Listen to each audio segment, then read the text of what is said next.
ఐదేళ్ల విధ్వంసానికి తెరపడి బంగారు భవిష్యత్తు దిశగా అడుగులు పడి నేటికి ఏడాది పూర్తయింది. జగన్ విధ్వంస పాలనకు జనం చరమగీతం పలికి కొత్త ఆశలు రేకెత్తిస్తూ కూటమి సర్కార్ కొలువుదీరి నేటికి సరిగ్గా ఏడాది. ఎన్నికల్లో సూపర్ హిట్ కొట్టిన టీడీపీ, జనసేన, బీజేపీ కూటమి 2024 జూన్ 12న ప్రభుత్వాన్ని ఏర్పాటు చేసింది.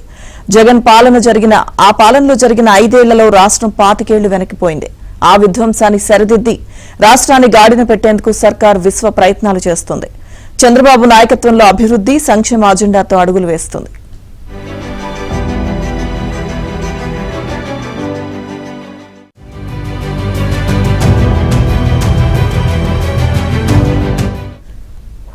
కూటమి ప్రభుత్వం ఏడాది పాలన సందర్భంగా సుపరిపాలన స్వర్ణాంధ్రప్రదేశ్ పేరుతో రాష్ట్ర స్థాయి వేడుకలు నిర్వహించనున్నారు.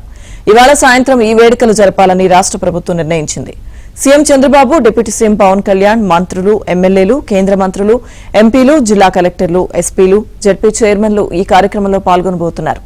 ఈ ఏడాది కాలంలో ప్రభుత్వం చేసిన అభివృద్ధి, సంక్షేమ కార్యక్రమాలను సమగ్రంగా వివరించనున్నారు. దీంతో పాటు రానున్న 4 ఏళ్లకు లక్ష్యాలను నిర్దేశించుకోవడంపై చర్చించనున్నారు. ఈ ఏడాది పాలనపై నియోజకవర్గాల్లో ఉదయం పూట కార్యక్రమాలు నిర్వహించి మధ్యాహ్నం రాష్ట్ర స్థాయిలో సుపరిపాలన స్వర్ణాంధ్రప్రదేశ్ పేరుతో కార్యక్రమం నిర్వహించనున్నారు.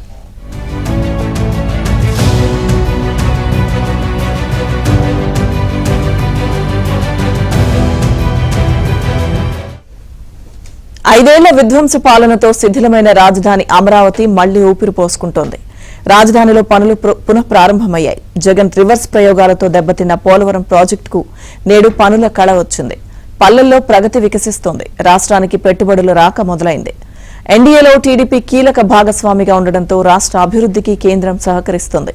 ఈ పరిస్థితులను చంద్రబాబు పూర్తిగా రాష్ట్ర ప్రయోజనాల కోసం ఉపయోగించుకుంటున్నారు.